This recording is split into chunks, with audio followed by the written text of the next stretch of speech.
Hi, welcome. I'm Patricia Tone. I appreciate you tuning in to my channel. Please hit that subscribe button, leave a like, leave a comment, share this channel with your friends if you desire. I would appreciate that. I want to talk about something that I've been seeing on social media quite a bit, okay? Quite a bit. And it really bothers me.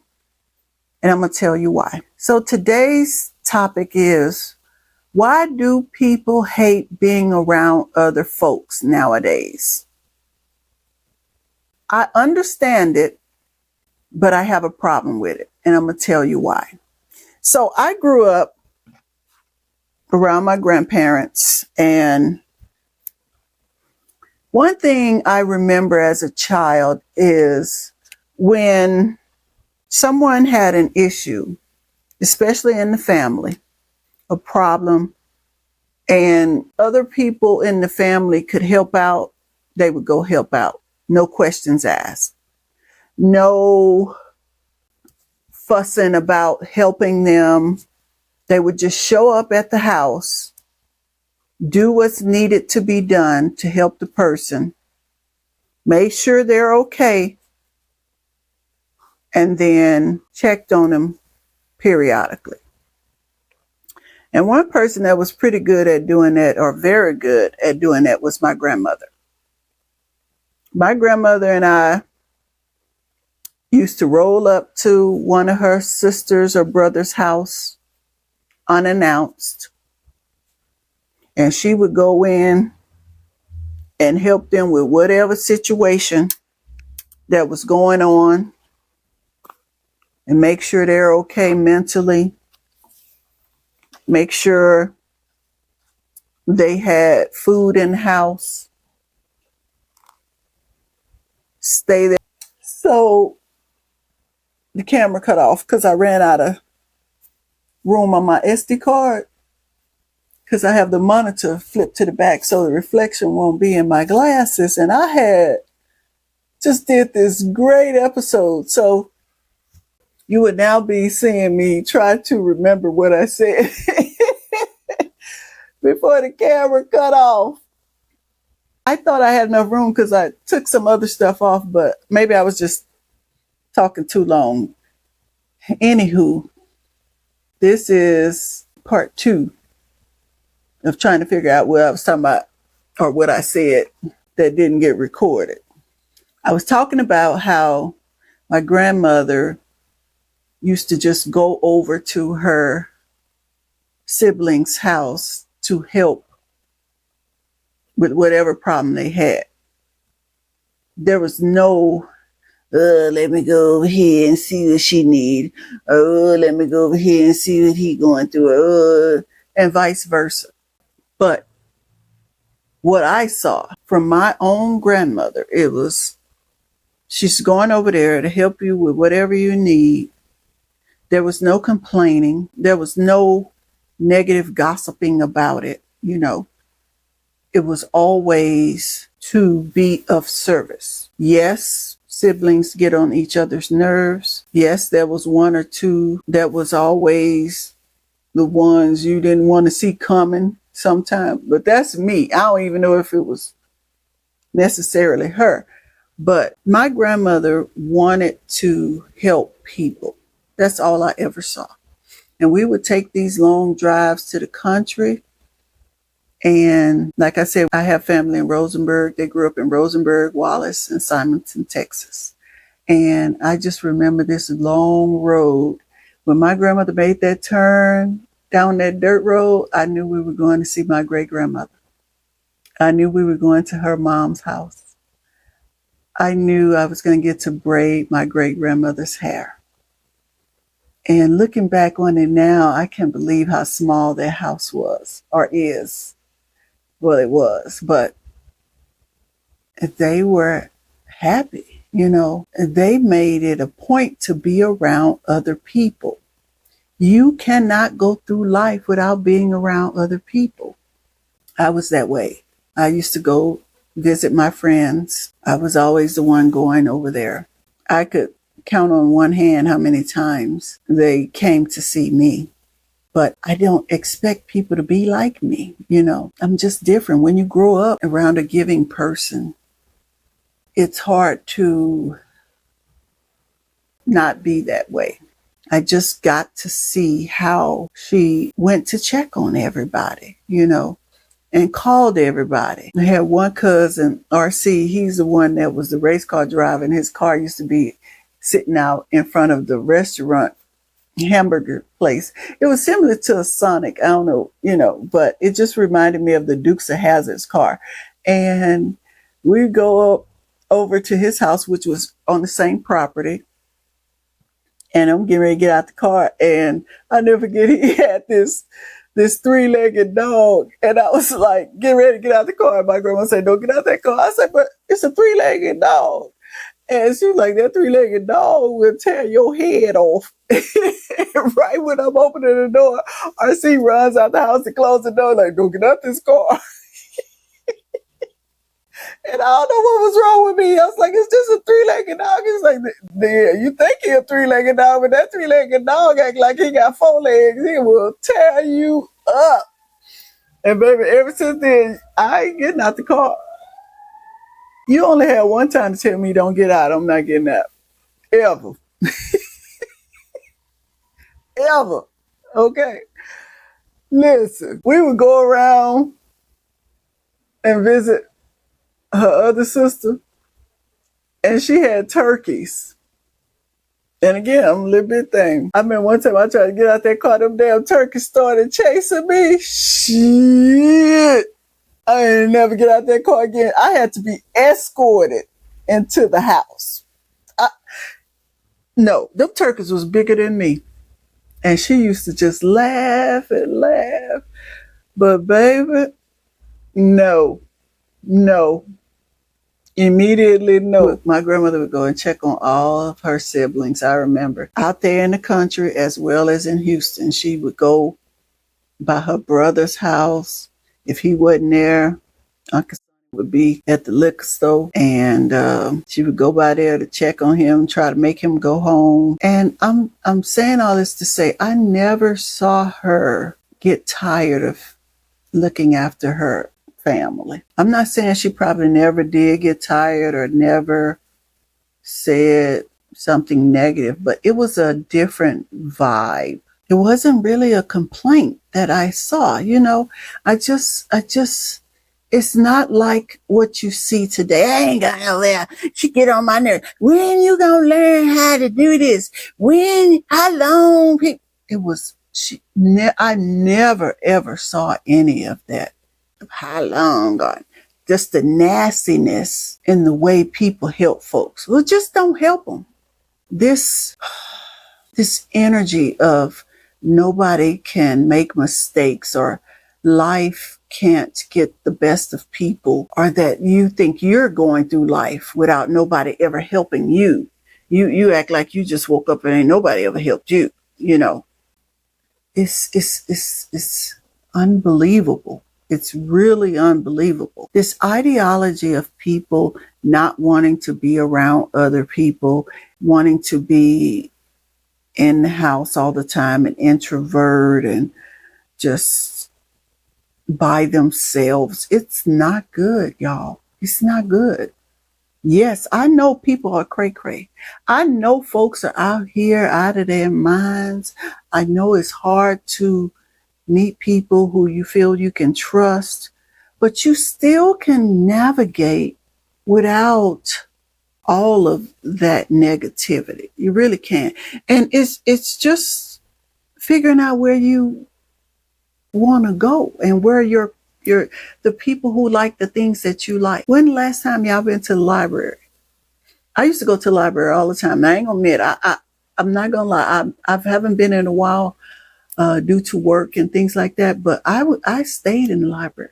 I can't tell you how many beautiful conversations I have had meeting people at the library, talking about books, meet folks in the DVD section and accidentally laughing too loud in the library because we over there laughing about a comedy movie or an actor or something like that. I can't tell you how many wonderful conversations I had at the laundromat, how many wonderful conversations I've had at the beach.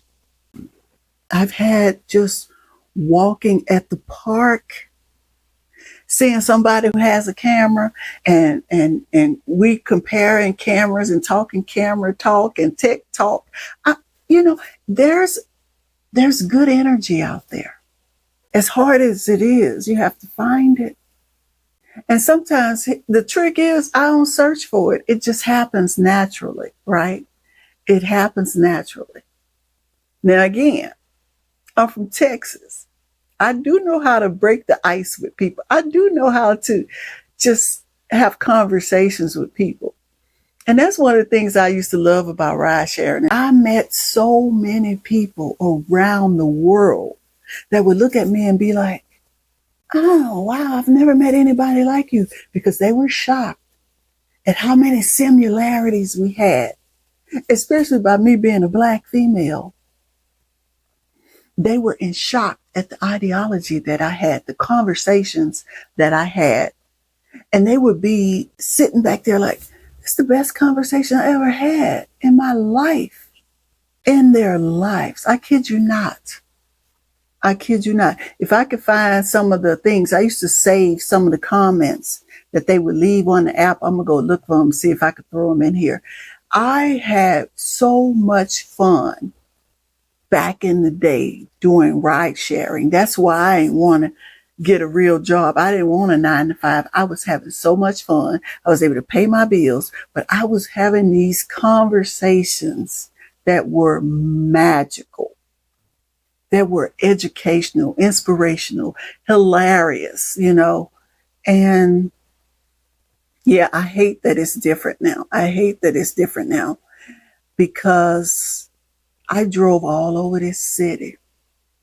All over the city. I know so many parts of LA. It's just unbelievable, the back streets. Because a lot of times I wasn't getting on no freeway. If you were a tourist here, I wasn't taking you on no freeway where we were sitting on the 405. I took you through the streets, and honey, they got me a lot of damn tips. Let me just tell y'all, I would drive through Beverly Hills and Santa Monica, all these places, take them through the back way so they could see Dockweiler Beach and Playa Vista and all this stuff. And they were like, oh my God, the last driver, we were just sitting on the freeway in the sun for hours. I was like, you had the wrong one, baby. I used to have so much fun doing ride sharing because I met all cultures, all backgrounds, and it was just so much fun for me, being that I was alone, in this big city by myself, but it just made a big difference for me. And that's why I hate the way they've killed that industry. And yeah, I'm not going to go into that part, but all you have to do is make a few changes, change a few routes, plan out a few different places and things that you don't even do anymore. And I forgot about that. And see, the reason why I forgot about it is because back in the day when I did comedy, I was out all over the city too. I would be at different comedy clubs, different comedy spots and venues, meeting people, talking to people. So I was out there having fun, going to different areas and different cities and seeing things as I drove around to these different venues. If you have children, what are you teaching them while you're being an introvert or while you're being locked up in the house, while you're showing them how difficult it is to talk to other people? Because are you that parent that's always arguing and fussing about every little thing? Are you creating a space where your child can't even come and talk to you because all you do is fuss, yell, and cuss about everything all day long? Or do you create a space for your kid to come home and relax and be themselves and be able to communicate with their family members? That's the thing that kills me the most about family members, how you can't even communicate with each other. We can't even be a group of loved ones to fight against the world. Y'all can go be friends and deal with other people outside better than you can deal with your own family members. And this is one thing I don't like about parents. Now, this is just my 2 cents, because you created that environment. The child is a baby, and the baby don't make the rules in the house. So as the baby grows up, you've created this toxic environment. You've created this negative environment that you say you didn't like when you were a kid, but you're replicating the same environment for your children, where they cannot talk to you about anything, where it's difficult for them to be themselves, to learn who they are, figure out what they want to do in life at home with their parents and family. You're so busy fighting outside that you bring it inside as well. People don't want to be around people because they're fighting everywhere they go. And I understand that leads to why everybody don't want to be around other people. But sometimes other people have the answers that you might not even know you needed to hear. I can't tell you how many times that in my conversations that people have said this to me. I didn't even think about it like that. You just helped me to realize blah, blah, blah, blah, blah. I get that a lot. And now I'll be like, Lord, can I say something that helped me with my own issues? If I'm helping everybody else, Lord, please let me help myself right now. Can you give me an answer, Jesus? I need to help myself. But I also have a problem with people who can't let their kids come home, relax, and, kick off their shoes, just enjoy being at home. They have to pick up that damn shoes, put that over there, clean this up, all the time. I hate that so much. I'm not saying your house has to always be messy, but when can people exhale at home? When can you exhale? You can't go through life without other people. No matter how much we get sick of other people, we don't want to deal with other people. We know other people are evil and mean or whatever, but it's just not possible. It's not possible. And I'm not going to do it. I don't care how many times I have to deal with this issues on 9 to 5s, and how many times people keep lying on me, keep stealing my content, keep bad mouthing me. I don't care. It's a lot of people in this world, and God always let me meet certain people at the right time. I'll just say it like that. And I know it's like just a push for me to keep going. I'm not gonna be the way the devil wants me to be. I'm not. It's not gonna happen. I always, eventually, I'll say, find people who like to have the conversations that I like to have. That's just the truth.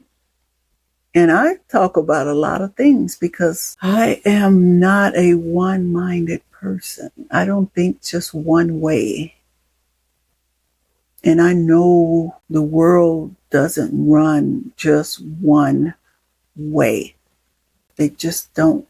And so I just encourage y'all to stop teaching your kids and family that they should not go outside, that they should not want to meet other people, that they don't have anybody they can talk to or trust. Because once y'all gone, you done left a damaged person here that's trying to break all those curses you've bestowed upon them with a therapist who is damaged. Yeah, you have to be able to figure out how to communicate with your family. If you have kids, especially now, young kids, you have the ability to train them to get along with each other in your family. You have that ability. If you are a parent and your kids don't get along, and they are still in a teachable phase, and you let them continue to be jealous of each other, envious of each other, backstabbing of each other, all well up until they become adults, then you are the problem. It's your fault how they turn out. And don't be, well, they 18 now. No, it's your fault. It's your fault. It is your fault. Am I a parent? No. I am the oldest. I have babysat a lot of kids. I have taught kids. I have been around kids all my life. It's a big difference. I know. It's a big difference. And here's the thing. People always ask, you're so good with kids. I know. I really am. That is one thing I do know. I'm good with kids. I'm good with young adults. But I'm saying all this to say, whether you have kids or not, you cannot live in this world alone. And for all of you that don't want to be around other people, you have to figure out why. Well, you know why, but you have to figure out a way to change that. You do. You really do. You have to figure out how to live your life to the fullest. I might have gone through some treacherous things, but I've lived and done some things that I never thought I would do. I have. So yeah, I'm through. Thank you for watching. Please remember to hit that subscribe button, leave a like, leave a comment. I'll see you next time.